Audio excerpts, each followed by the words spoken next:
এক দফা এক দাবি শেখ হাসিনাকে প্রধানমন্ত্রী হিসেবে দেখতে চাই। আই মিন বাংলাদেশে না ভারতে। আমরা চেয়েছিলাম অধিকার, বানিয়ে দিলেন রাজাকার। দিলেন না অধিকার, ডিরেক্ট হয়ে গেলাম সরকার। পাঙ্গা লেবেন তো না পাইরা পালায় যাবেন, গায়ে থাকবে না গেঞ্জি। This is call on and only Gen Z.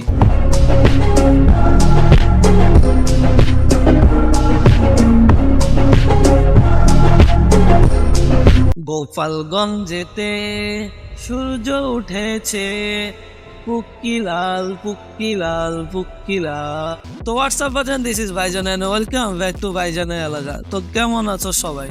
এই ভিডিওটা একটু লেট করে দিতেছি, সবাই একটু মানে নিও, কারণ আমি আমার বাসা থেকে অনেকটাই দূরে আছি। Now I am going to talking about রক্তলাল করতে করতে পেছনলাল হয়ে যাও গোপালী গোষ্ঠীকে নিয়ে সকল প্রিয় অভিভাবক ওরফে এক্স প্রধানমন্ত্রী শেখ হাসিনাকে ত্যাগ করতে বাধ্য করা হয়, এমন দাবি করে গোপালগঞ্জের বিক্ষোভকারীরা আওয়ামী লীগ নেতাকর্মী। এই সময় সদর উপজেলা গোপীনাথপুরে সেনাবাহিনী টহল দলের উপর হামলা করে বিক্ষোভকারীরা।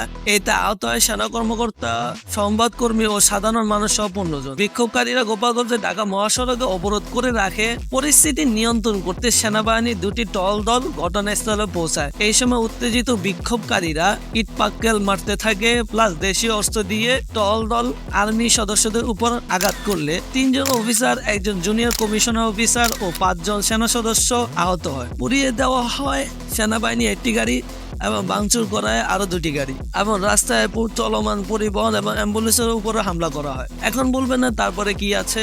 তারপরে কি রয়েছে?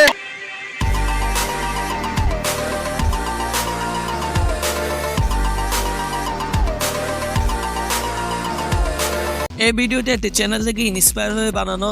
সেই ভিডিওর লিঙ্ক আমি ডিসক্রিপশনে দিয়ে রাখবো, আপনারা চাইলে ঘুরে আসতে পারেন। একজন লিখছে, শেখ হাসিনা স্মরণে ভয় করি না মরণে, জয় বাংলা। বাট রাইট নাও গোপালগঞ্জের পাশে বিলাই চাইলাম নীতিকে পাঠাই দিলেন আর্মিকে। বিশ্বাস করেন ভাই, not everyone but so many only. এখন একটাই স্লোগান, আমার ভাইয়ের পাশালাল মনে থাকবে চিরকাল। চেয়েছিলাম হাসিনা, পাশার ব্যথায় বাসিনা। বাংলাদেশের মানুষগুলো প্রোফাইল লাল আর গোপালগঞ্জের মানুষগুলো পাশালা। মিয়া এটা কোনো কাম করলেন?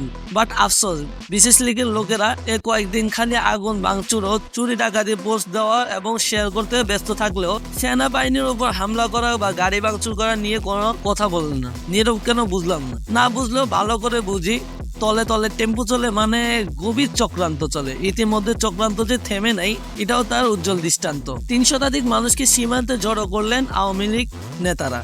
ভারতীয় নেতারা সীমান্তের কাটা তারের বেড়ার কাছে আসবেন, বাংলাদেশের নির্যাতিত হিন্দু সম্প্রদায়ের লোকজনের সঙ্গে কথা বলবেন। এমন গুজব ছড়িয়ে লালমনিরহাট হাতীবান্ধা উপজেলার সীমান্তে হিন্দু সম্প্রদায়ের লোকজন জড়ো করার অভিযোগ উঠে আসে স্থানীয় এক আওয়ামী লীগ নেতার বিরুদ্ধে। শুক্রবার 9 আগস্ট হাতীবান্ধা উপজেলা গোতামারি ইউনিয়ন উত্তর গোতামারি সীমান্তে গিয়ে 3 শতাধিক হিন্দু সম্প্রদায়ের লোকজন দেখা যায়। তার মানে আপনারা বুঝেন না, ডাকাত পাকাত সব বালসাল তলে তলে টেম্পো চলে। বাংলাদেশের হিন্দুরা ভালনের সম্প্রদায়ক হামলায় এই সে কত শত কথাবার্তা বলে, একটাই কারণ, ভারতকে বাঙালিদের এই বিজয়ের বিরুদ্ধে উস্কিয়ে দেওয়া যায় কিভাবে সেই চেষ্টায় আছে। যাই হোক, যারা অনবরত সম্প্রদায়ক ইস্যু নিয়ে সমালোচনা করতেছেন তাদেরকে বলি, ইন্ডিয়ার কথা তো বাদই দিলাম, আমাদের বাংলাদেশের নিজ রাষ্ট্রীয় ধর্ম ইসলাম হওয়ার পরেও এতদিন দাঁড়িয়ে রাখলে বা হিজাব পড়লে কিংবা ইসলামিক বিধিবিধান নিয়ে কথা বললে বা বাসায় হাদিসের বই বা ফাজাইলের আমল সহ ইসলামিক বই পুস্তক পেলে যাদেরকে জঙ্গি বানানো হতো, আমি বলি তাদের চেয়ে নির্যাতিত আর কারা হতে পারে? তারপর আপনাদেরকে বলি শুনেন, এত দুর্বল স্ক্রিপ্ট নিয়ে অভিনয় জগতে আসাটাকে বোকামি ছাড়া আর কিছুই বলে না। তাও আবার ইন ফ্রন্ট অফ জেনজি, যারা লাড়া দিলে খাড়ায় থাকতে পারবেন না, গায়ে থাকবে না গেঞ্জি।